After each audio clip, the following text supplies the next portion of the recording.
housekeeping items. Just so everyone knows, this meeting will be recorded. And we'll share the recording on the website along with the slides. Please mute yourself if you haven't already. That would be helpful to us so that we have as little distractions as possible. So just check if you're muted, and if not, please mute yourself. And then lastly, if you have questions throughout the presentation, we're going to address questions at the end. So you can enter your questions in the chat box throughout the presentation, and then we'll address those at the end. So we'll get started. My name is Chloe Hundelt. I'm the NACD grant specialist, and I'm going to pass it over to Jen Nelligan, who is our Chief Program Officer. Chloe. Hey, everybody, welcome. I might just quickly do another quick pass off for Jeremy Peters, our Chief Executive Officer, to give a quick hello, and then we'll get into the details of the grant program as well. So, Jeremy. Yeah, thank you, Jen. Thank you, Chloe, and welcome everyone. Really glad to have you participate in our webinar this afternoon as we have issued the call for Climate-Smart concept papers. NACD has been very proud to be a recipient from USDA for one of the partnerships for Climate-Smart Commodities, which was announced last year. So the last several months we've been working to prepare for this point in time to be able to issue a call for concept papers and really hear your ideas and various initiatives that you would propose for us to consider as we're looking at getting the project implemented. Through the program, we're going to be competitively funding and selecting a series of locally led pilot projects across the U.S. and the territory. And we anticipate reaching over 1,400 producers, being able to implement climate-smart practices on over 430,000 acres, and reducing and sequestering over 1.5 million metric tons of CO2 equivalent. Specifically, we're seeking projects that foster public-private partnerships that can scale implementation of climate-smart practices, advanced greenhouse gas measurement, monitoring and reporting and verification, as well as supporting producer participation in the resulting markets.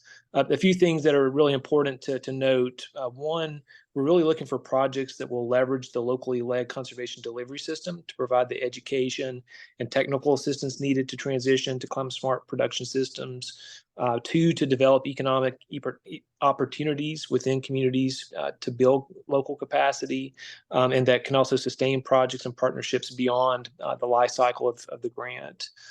Third, to seek to mitigate historical and systematic barriers within the broader food system to increase participation of underserved producers and communities. And then lastly, also to provide external match, leverage, and additional financial incentives to producers to more holistically de-risk their transition to climate-smart commodity systems and supporting their long-term economic viability.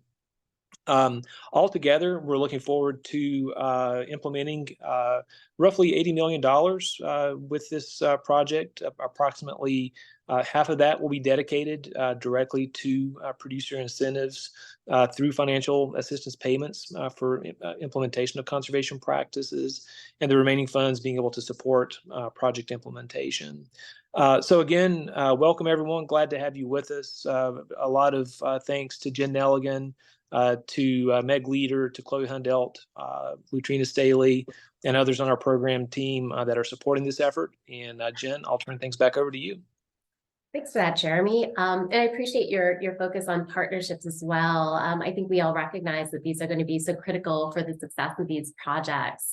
As many of you know, EPA estimates that ag accounts for about 11.2 of the GHG emissions in 2020, largely in the form of nitrous oxide and methane.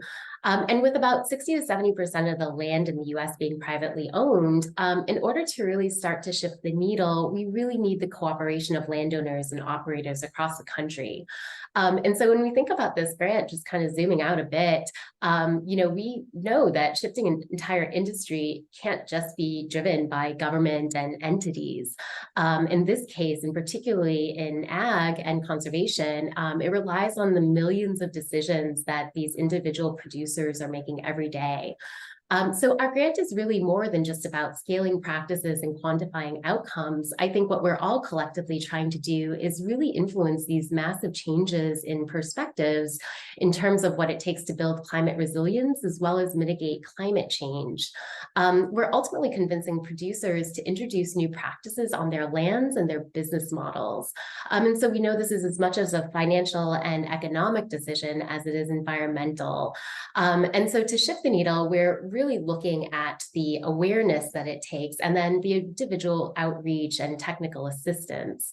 And this is something that our districts do every day. And we know we can't do the rest of this piece, right? The advancing MMRV, expanding and developing markets for climate smart commodities without partnerships.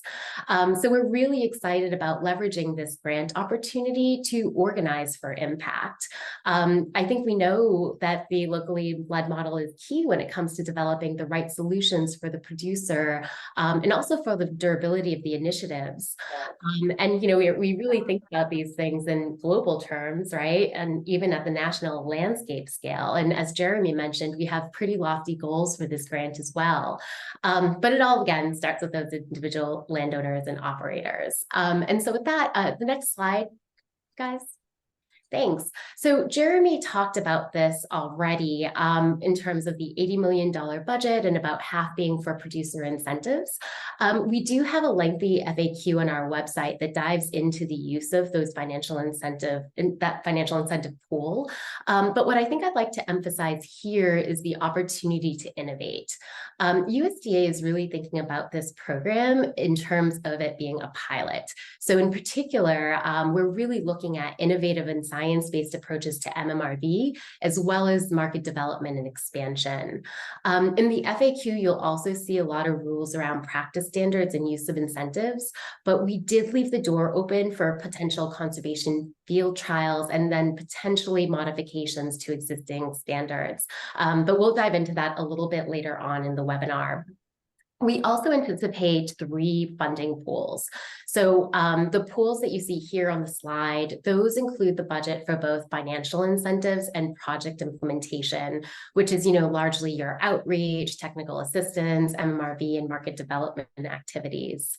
Some folks have asked what the difference between pools A and B are, and this will likely come down to match or leverage. So we anticipate releasing the formal RFP this fall, and so we'll define the specific match and leverage requirements there. But for pool A, you can probably expect at least a 1-to-1 match requirement, and then pool B, you know, we'll define that in the RFP. We also have the opportunity for planning and capacity grants. We recognize that it can be difficult for some organizations that lack the administrative capacity to really engage and participate in these programs. And so we'll be offering smaller grants to support the capacity building for project development. And then we're reserving a portion of the project development and you know, financial incentives budget for a later pool so that those projects have an opportunity to also kind of take off. Next slide, please. So Jeremy already talked about our project impacts for the financial incentives, but actually, why don't you just skip to the next slide? We really think that the impacts that we had talked to on the previous slide are sort of the minimum. We are at the project level expecting the partnerships to identify additional projects and metrics. Some of you who have been engaged with USDA a bit already have seen their data dictionary. So within the FAQ, which is on our website, we did include USDA's entire data dictionary there as one of the appendices. But they ask that we identify some pretty specific environmental and market outcomes and metrics. And so for the potential, oh, did somebody jump in there or? All right, so for the potential projects, we'll be asking the partners as well to identify which metrics are relevant to their potential projects and ask them to also set some goals. So next slide, please. So Chloe, I'll hand this off to you to talk about the specific details of the application process, but I just wanted to provide a little bit of framing first. So where we are is phase one, and that's really the call for concept papers. We're thinking about this as a really unique opportunity for us to gather some really interesting ideas and potential partnerships. We know it's a bit of a shorter timeline, but I would just share that we don't expect these to be fully formed proposals and budgets. During phase two, which we estimate the October to December timeframe, we'll be working with our members as well as potential partners during this phase in terms of what we're calling like partner matchmaking, which is really just a project development phase. So in some cases, the concepts might shift a little, it might evolve as we go through the project development process, with the anticipated final proposals being in March 2024.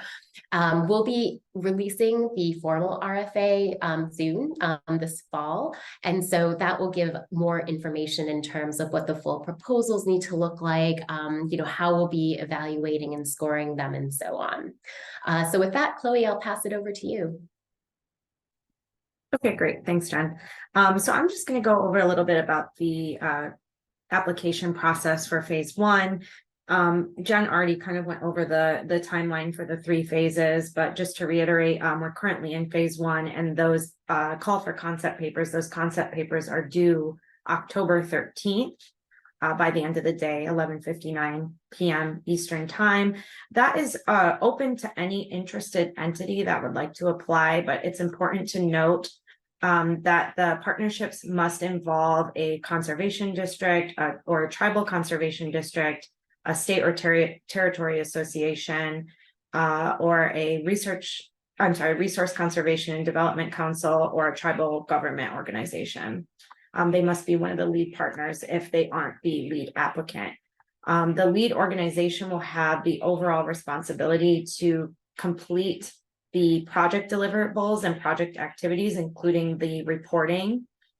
So it's important that the lead organization can demonstrate that they have successful past performance on grants or projects that are of similar size and scope. And then in phase two, when we get into the partner matchmaking, this will be where we take those ideas and kind of evaluate where the need lies and where the projects are coming from and what kind of projects they're looking to accomplish. And then we'll try to leverage our networks and the group of applicants that we receive to build broader coalitions of partnerships in order to increase the impact of these projects, as well as create these longstanding partnerships that can ideally create more sustainable impacts. Then phase three will come after the official request for applications is released, and that's when we'll be requesting those final applications, which will be an additional application process separate from the call for concept papers. So let's discuss the call for concept papers. So if you visit our NACD webpage for Climate-Smart Commodities, you can find more information on the project in general, as well as the link to the FAQ that Jen had referenced, just a summary of the project or the program. And then you'll find the link to submit your concept papers, and that is through FormStack. It's an online form. Like I had said at the beginning, we will be sharing these slides on our website. So you'll have access to these slides if you'd like to find the link that way, but the links are also available on the website. So if you find the website, you probably already made it to the form. So you are required to submit that form through our online portal in order to be considered. And then the first thing you'll be required to submit through the online form is your contact information of the lead organization. So the organization that's going to be taking the lead on this project. So, oops, I'm sorry, skipped ahead a little bit. So what will be required through the concept paper application, you'll be required to list your anticipated project outcomes. So Jen had also mentioned that these aren't going to be set in stone, but we really would like to just get an idea of what you're planning, what you're thinking of. So your best estimations are what we're looking for. So you'll be required to select from a list the project components that you're proposing. So that could be outreach and education, technical assistance, introducing or testing or scaling a climate smart product, which could include software or an on-the-farm product, or some other kind of equipment, and possibly measurement, monitoring, reporting, and verification, or MMRV, and or developing and facilitating access to climate smart markets. So you'll be required to select which components of the project. And I say if applicable here, because Jen had also mentioned that we have some funding available specifically for planning and capacity building. And so the requirements for the form for those grants is a little bit different. So this is the requirements for those that are proposing implementation projects. You'll also have to discuss your project concept. So we'll request that you go over the environmental benefits or outcomes of your project, how your approach to outreach or technical assistance will scale the implementation of climate smart practices, your proposed MMRV, which is measurement, monitoring, reporting, and verification approach, and your approach to developing, expanding markets for the resulting commodities as part of this project. There's more details on those requirements in the form, but this is just an overview of what you'll be requested to provide. You'll also be required to identify your proposed conservation practices. So these are the practices that are funded through NACD financial incentives, and they have to demonstrate quantifiable carbon or equivalent benefits. So these are NRCS practice codes. I'm not going to go into long detail about those, but you can look at Appendix B in the FAQ for a full list of the conservation practice standard codes that are allowed through these projects. So you'll have a list of those to select from through the online form.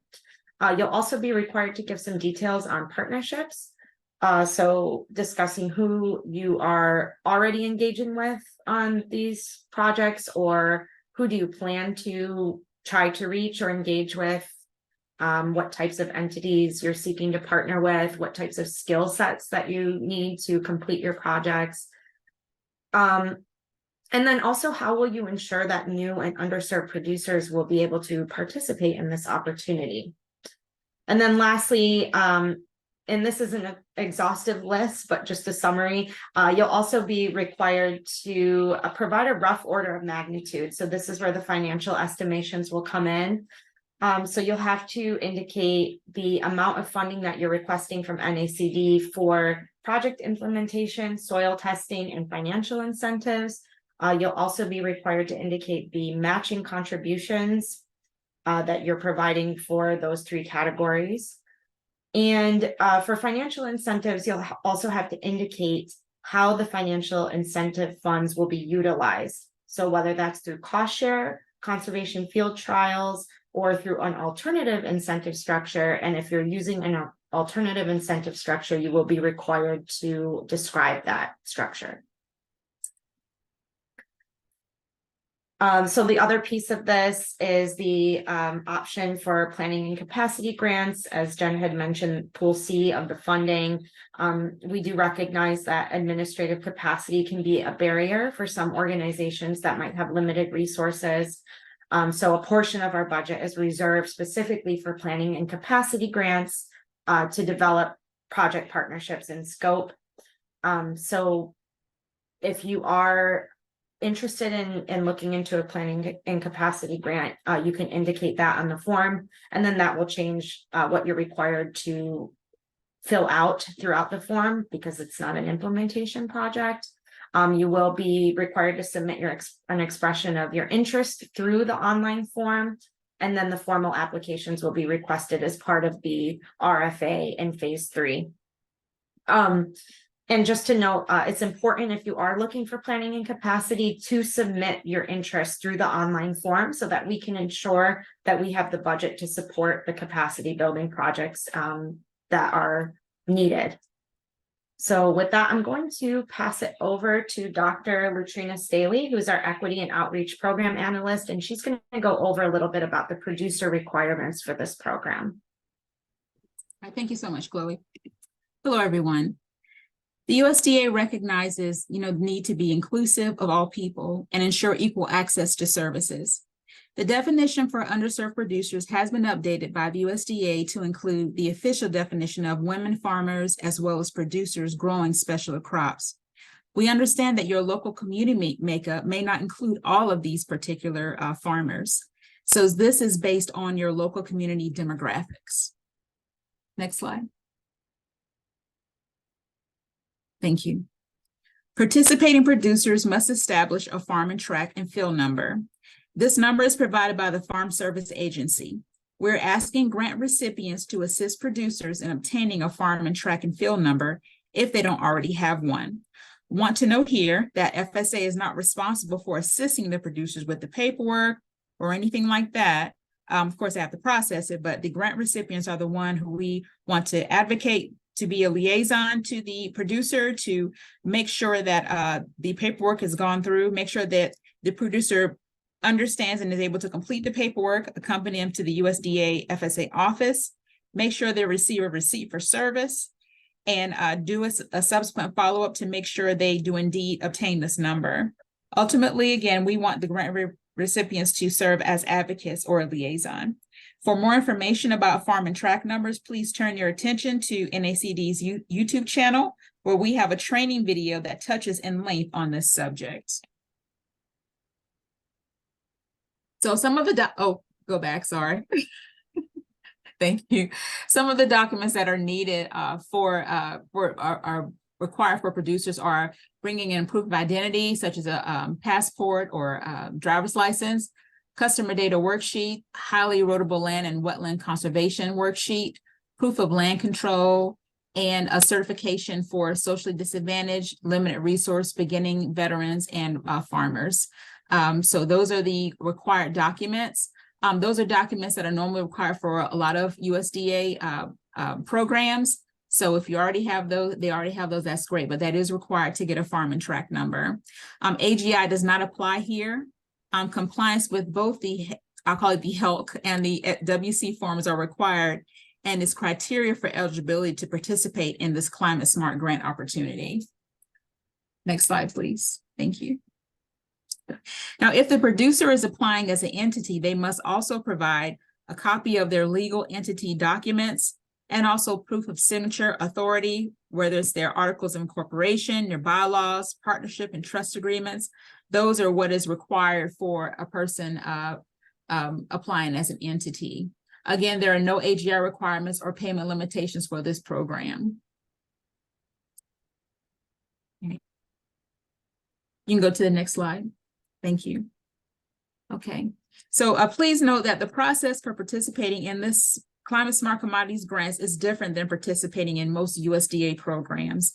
There are no AGI limitations in the forms such as CC 901, 902, 902E. That's the AGI District Gross Income form, the Farm Operating Plan form for individual entities. Those are not required for this grant. Now, if a producer has already submitted these to the USDA, they may also submit them to NACD to demonstrate eligibility for financial incentives. FSA does not determine eligibility for participation in this grant program. That is up to the respective grantees and their delegates. Go to the next slide. And thank you. And I'm going to turn it over to Chessa Fromm. She is our grants administrator. The climate-smart conservation planning under this grant is different than the typical conservation plan that you would think of with the NRCS, and it's different from what NACD has expected in the past. This is meant to be a pilot and look for to identify innovative approaches to assist producers during their transition to a climate-smart system. The program requires a specific climate-smart conservation plan. The climate-smart conservation plan will establish goals and objectives similar to other conservation plans, but it ultimately will ensure that we're leading to greenhouse gas reductions. At a minimum, the conservation plan will will include the use of Comet Planner or other model. We're not requiring that you use Comet Planner. We're just recommending that as one model that you could use.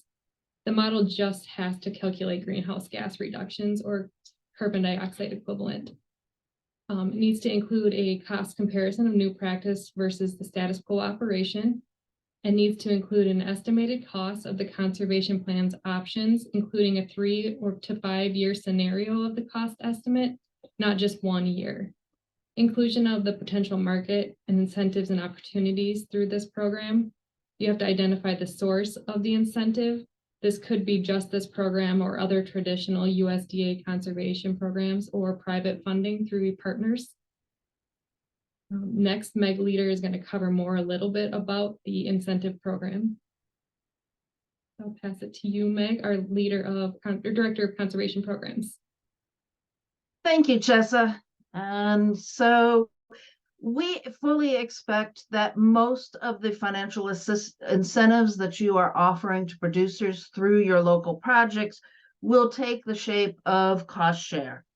And so I want to cover a little bit of how that is going to proceed, as well as practices and such that can be covered with the cost share. And then I'll get into some of the other technical details that are involved that you'll need to be thinking of, at least by the time you're putting together your final application. So our cost share program is set up going through NACD standard forms, in which case, when you are setting up your agreement with a producer, you'll be using NACD forms for the producer agreement as well as the schedule of operations. And the agreement that we have developed is a 3-party contract. You will start with your producer and develop what they are looking for and all the paperwork that will be necessary for that. And then they will sign off on it.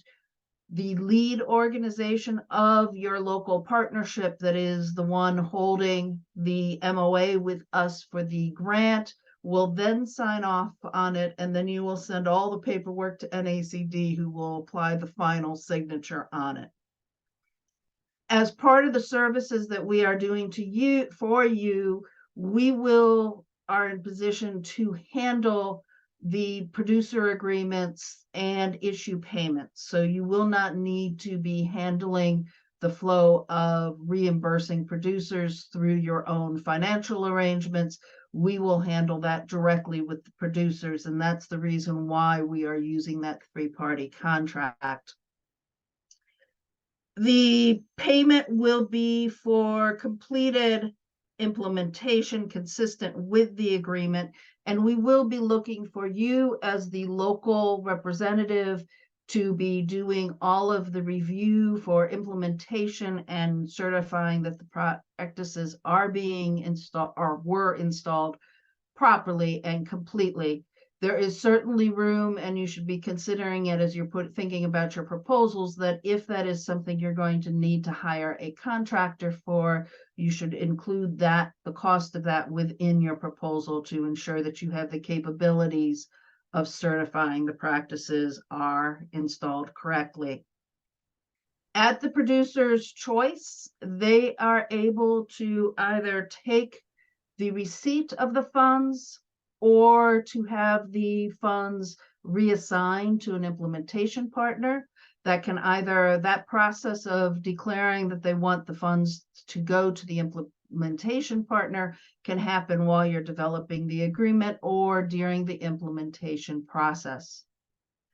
We are also set up to follow NRCS's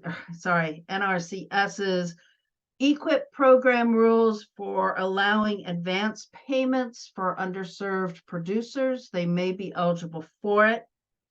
They will need to choose which of the approved practices they want to take advance payment for, and it will be a maximum of 50% of the funds that are expected to be paid out when the practice is certified on the ground.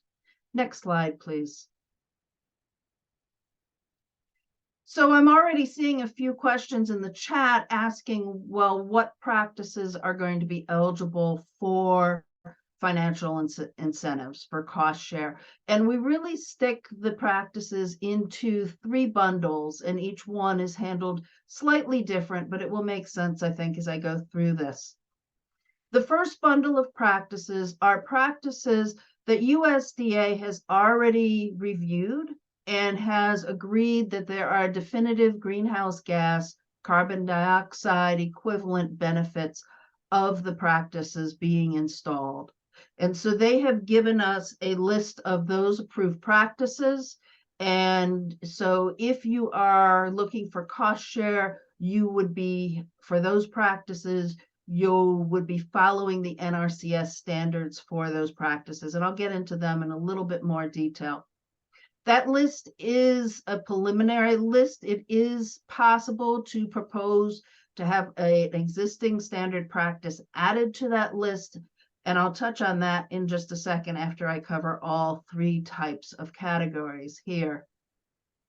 The second category is for practices where there are NRCS standards, but you have a modification that is not included within that existing standards. And so in your call for concept papers, you may indicate that you are interested in your proposal would include some of these proposed modifications for existing standards. We do need that information in the call of concept papers. Again, I'll touch on that in just a minute. And the last group of practices are for practices that do not have existing standards.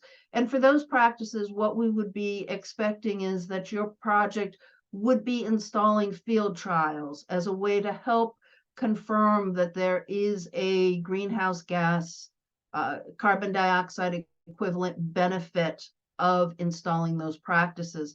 Again, this information for these types of practices does need to be included in your phase 1 call for concept paper proposal.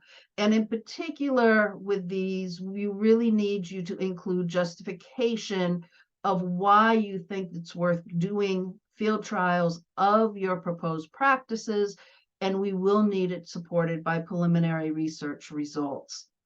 The reason why we're looking for this information, as I said, in your call for concept papers, is because in order for us to be able to support and fund your using things that are not standard NRCS standards, is USDA will need to review and approve the use of these additional practices, modifications to standard practices and/or field trials.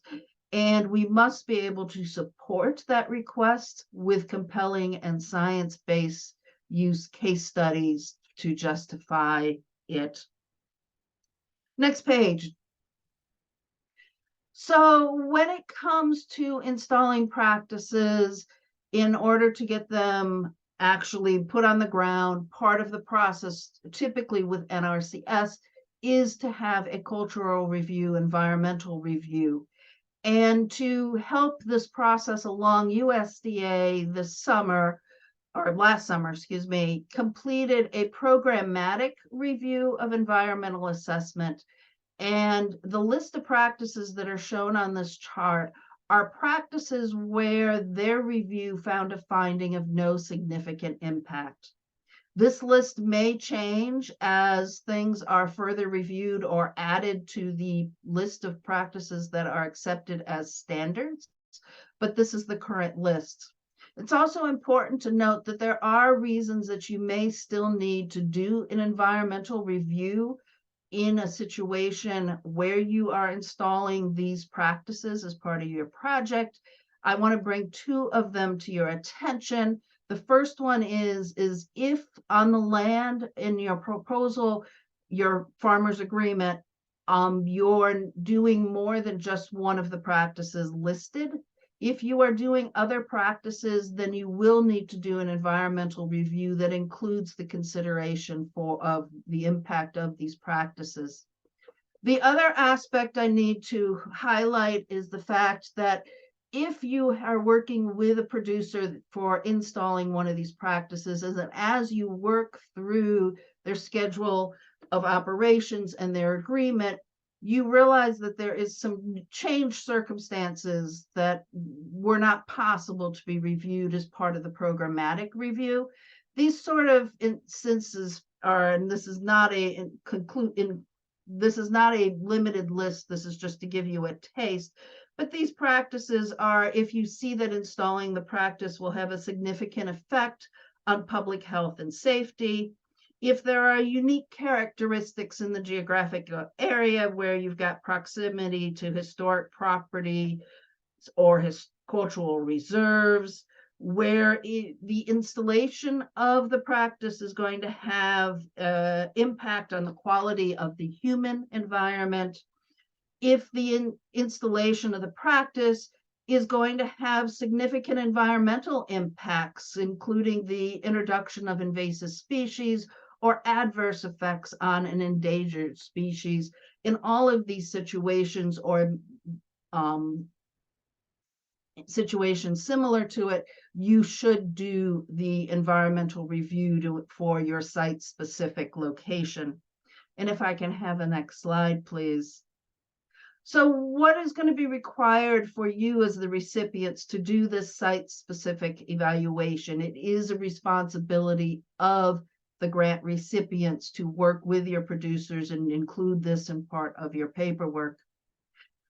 The form that you're going to use is the NRCS form CPA 52. You will work with your producers to complete the form up through section O, and that form is available on the web, and we can certainly send you a link if you are unable to find it yourself. After you've completed the form up to section O, USDA must then approve the form, and so they will have a submission link and instructions on how to send the form to them. They will complete the form and sign it and then send it back to you to continue with the producer's paperwork. The practices that are listed on the box here are the practices that fall within this category currently from the approved practices. As other practices might be approved, this list could be subject to change.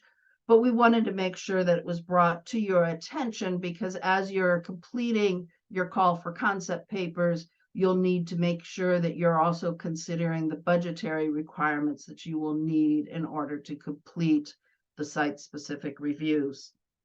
Next page, please. So a large part of this agreement, and by that I'm referring to all of the Climate-Smart Commodities agreements, is that we're looking to develop greenhouse gas benefits and reduction of carbon in the environment.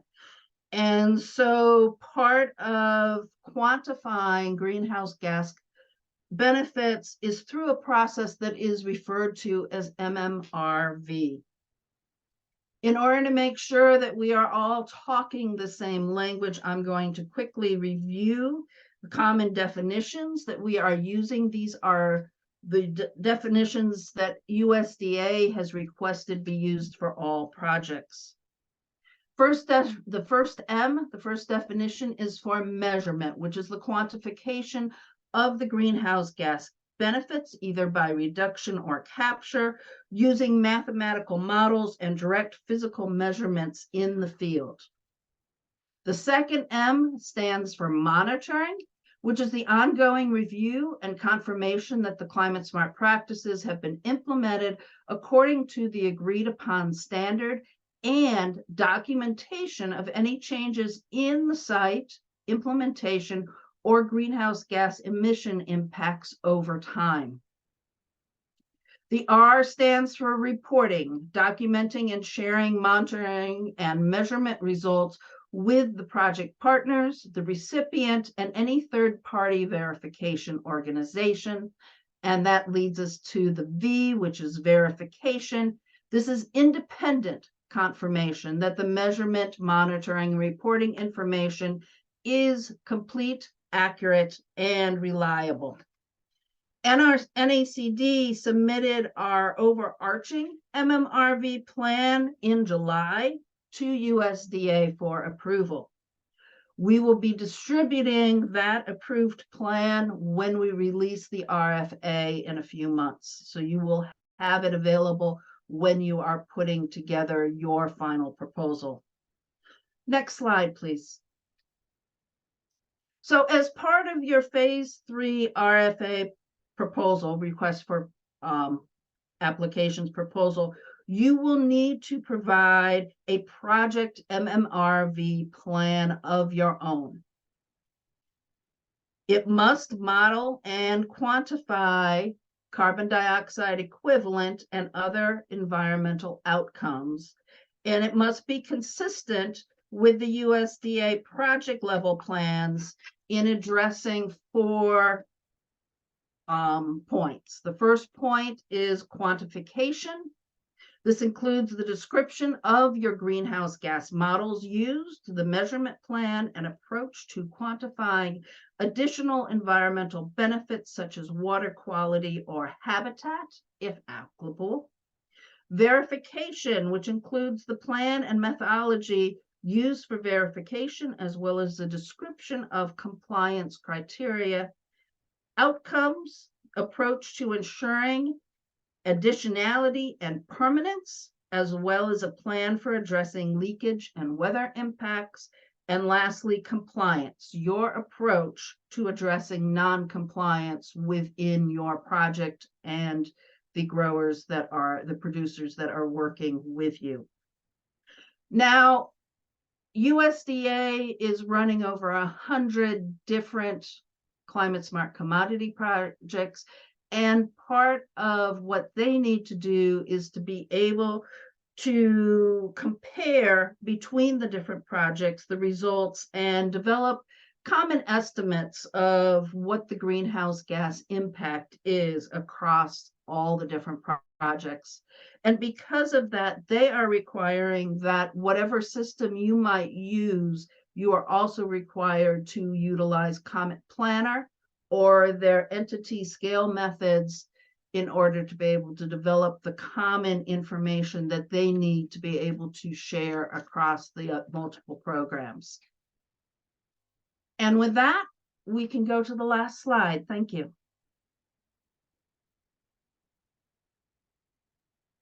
Thank you, Meg. I have a list of questions here. Jen's done a great job of answering them in the chat, but just so we get it recorded for other people who review this. Jen, in your first slide, point 3 was within broader food systems. Because forests are a major source of carbon storage, can a proposal target forestry? Can you also answer the follow-up if something were solely focused on forest stewardship without a link to a food system? Would that qualify as a project? Jen? Oh, sorry about that, Chessa. Yeah, I think we had put all these responses in the chat. So absolutely, and I apologize for that confusion. Forestry projects are certainly considered within the scope of this. The second question was for you also. For the funding pools, is there a minimum ask for pool C? We haven't defined, well, we will be defining any ranges in the RFP, but at this time, we don't have any minimums established. For anyone who would like to take the next one, will applicants need to coordinate a phase 1 application with their conservation district, or could they be matched with a conservation district in phase 2? Yeah, certainly. The partnership development can occur during phase 2. You know, the partners and the match and all of those things, they don't really need to be defined at this time, perhaps estimated, or at least committed rather. And so, you know, that's part of why we're providing this very long period of scoping and project development, because I think things might change as we move through this and, you know, find how different partners can really align. You kind of answered this too. The next question was, in addition to the named partners, could partners be private non-profits that are already doing work with Climate Smart Ag? Yes, we don't have any limitations on which partners can participate, but in the form stack application for the call for concept papers, we do ask if the project is currently being funded and whether CSC is the source of that funding. The next question was asked a couple of times. Is there any flexibility with the climate smart practices that are not explicitly listed in the NRCS practice codes, such as agroforestry or edible food forests? Yeah, I think that Meg has probably addressed that. Those questions came in. I think those are all top of mind for everyone, but those questions did come in before she went over everything. So hopefully that answered those questions. There was a specific part to one of those questions. Can they use these fundings to contract with a private consultant to do field trials with this? Thanks, Chessa. So first, we would want to make sure that the practice is actually approved by USDA. We don't, and that's why we're asking for this information so early. We want to make sure to get in front of them very early so that partners aren't investing a lot of time and resources on proposals and projects that might not end up being approved. As for the matching funds, do they need to be secured when they put in their proposal, or can they be pending? No, so for the proposal, they have to be committed, but for the call for concept papers, they do not. Does that clarify, Chessa? Yes. I think if anybody has follow-up questions on that, you can add that to the chat. Just looking through the questions quickly. Is there a form? Is the form part of the concept paper submission, or is that later in the process? I think there was some confusion about the form stack form and the concept paper. Yeah, the form stack form is the template for the concept paper submission. If a capacity and planning grant is awarded, the recipient organization would be expected to apply for future implementation funds. I think sounds like there's confusion about the process.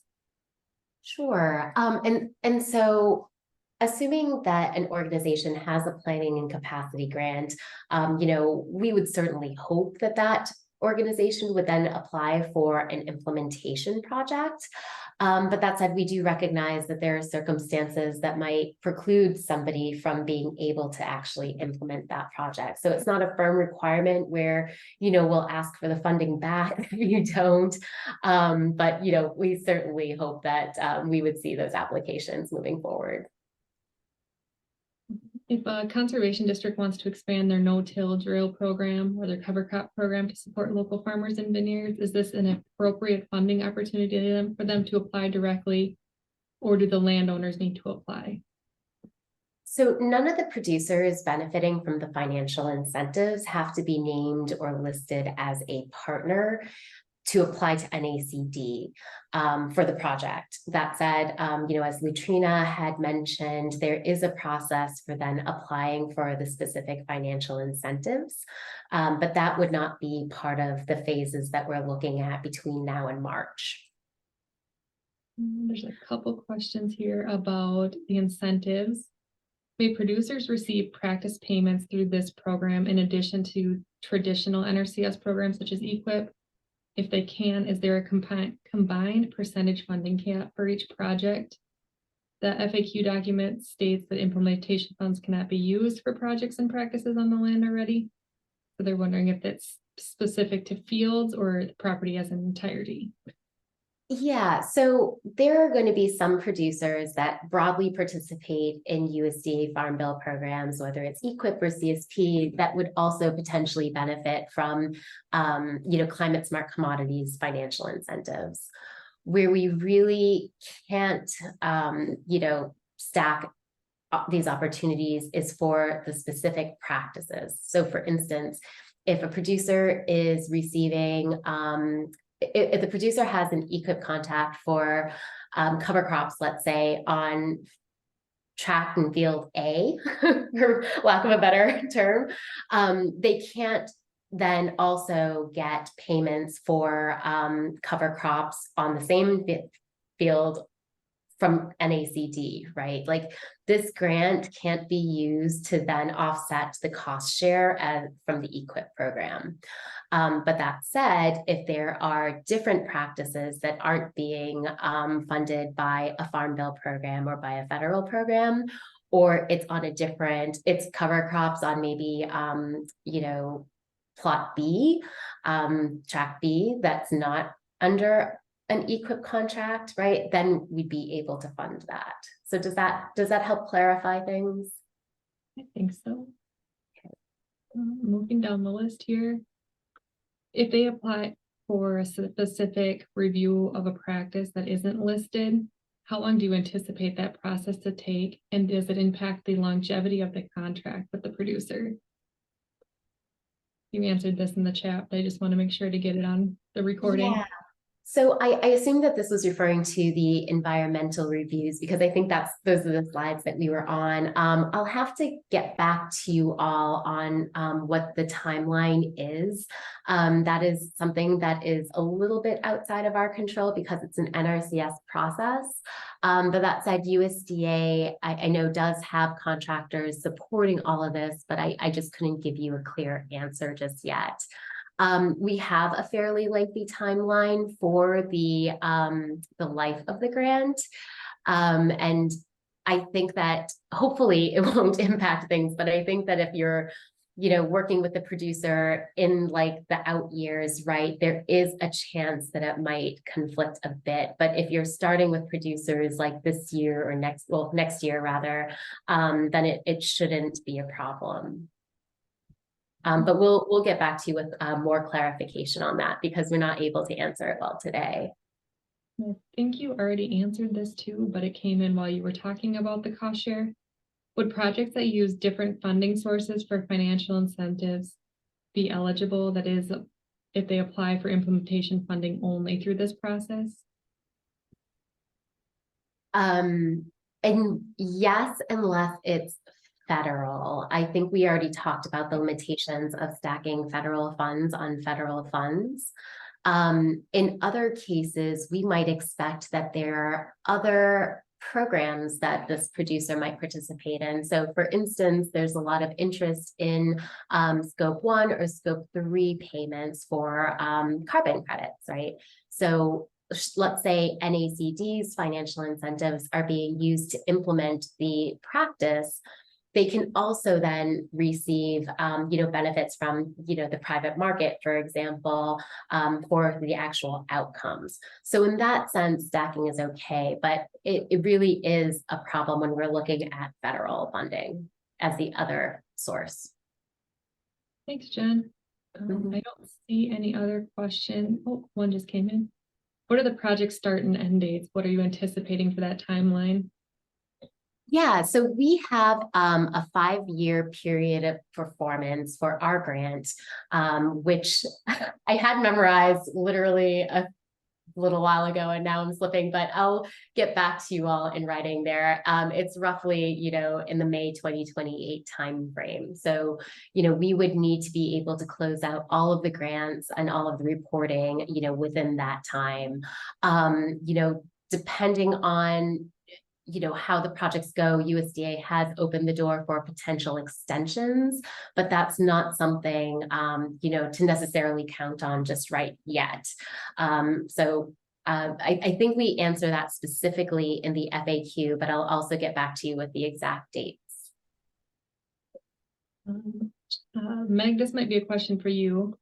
Who authorizes verifiers for the MMRV requirements? Sorry, can you repeat that? Who authorizes verifiers for MMRV requirements? So that's a bigger question. And I think really what we're looking for in your MMRV plans is what your proposed approach is for verifying that the practices have been implemented and that, you know, the quantification methods are sound. It's hard for me to answer that broadly without a little bit more context.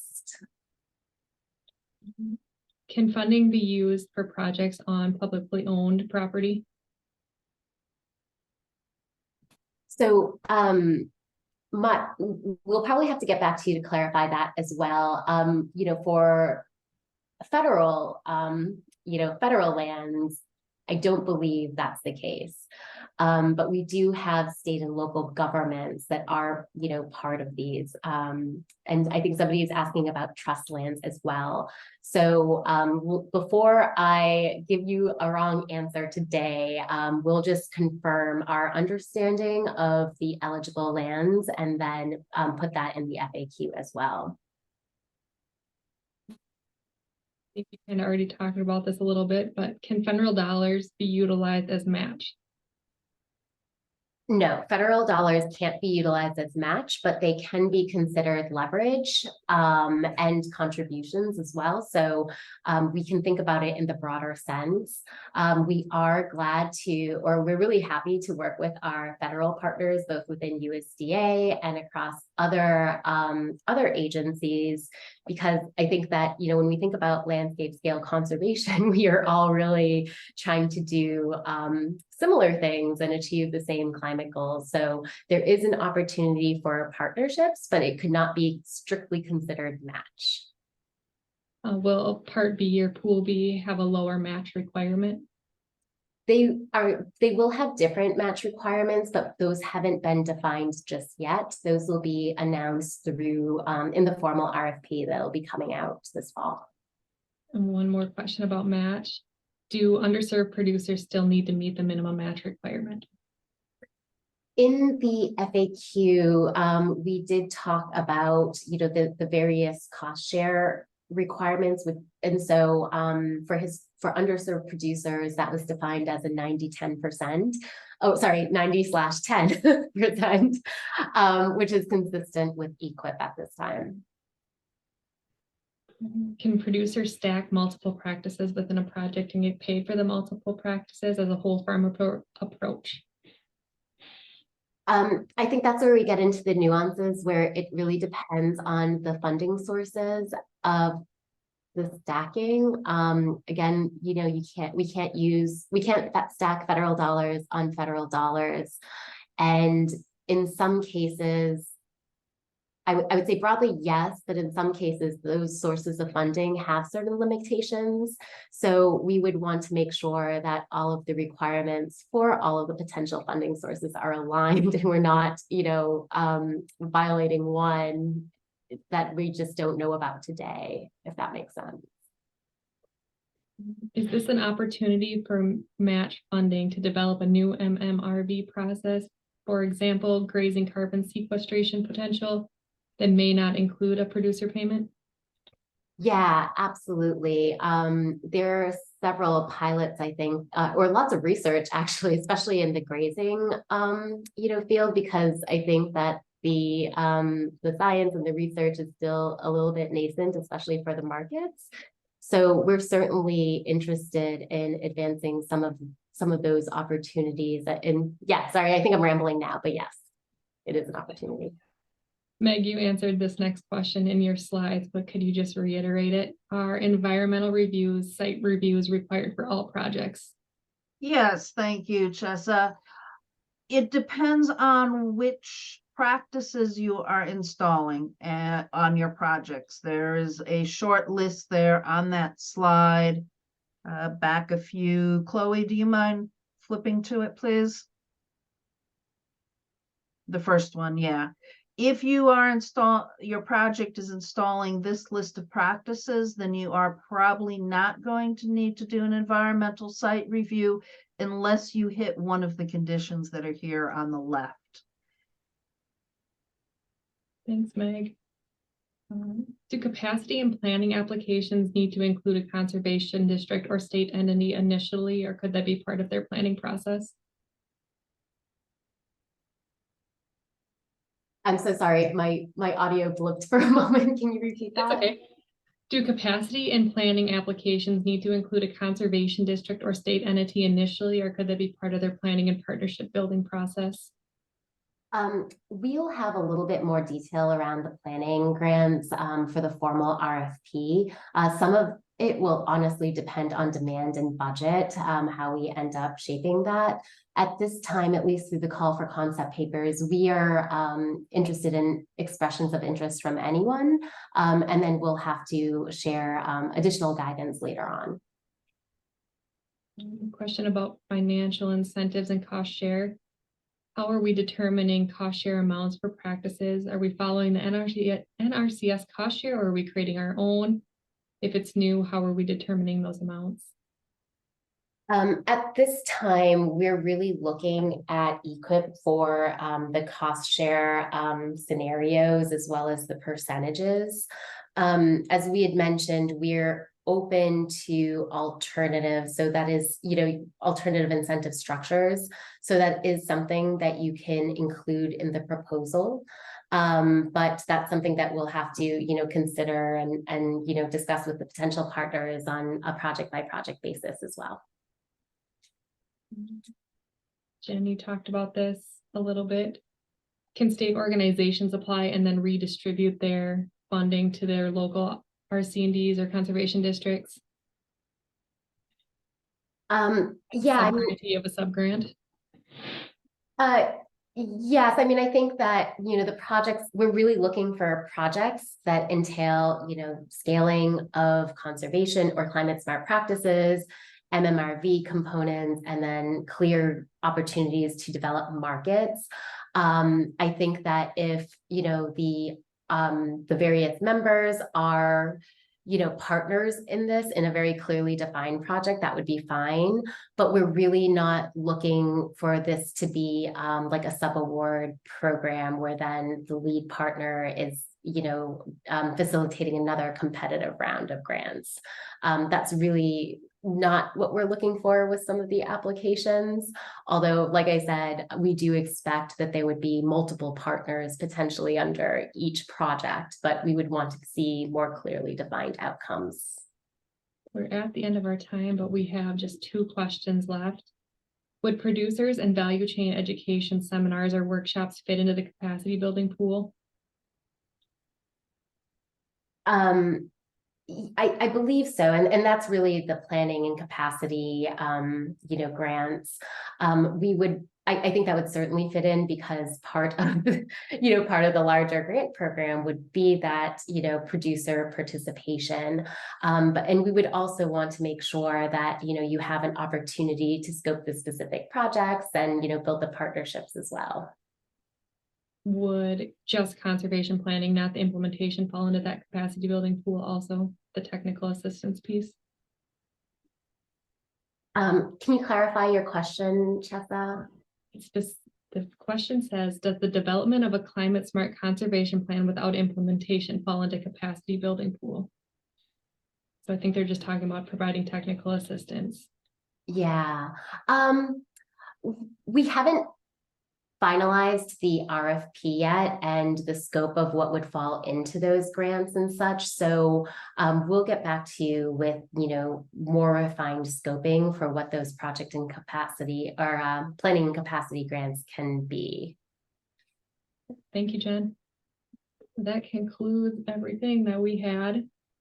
This webinar will be posted on our website shortly, along with the updated FAQs. Have a great afternoon, everyone. Thanks.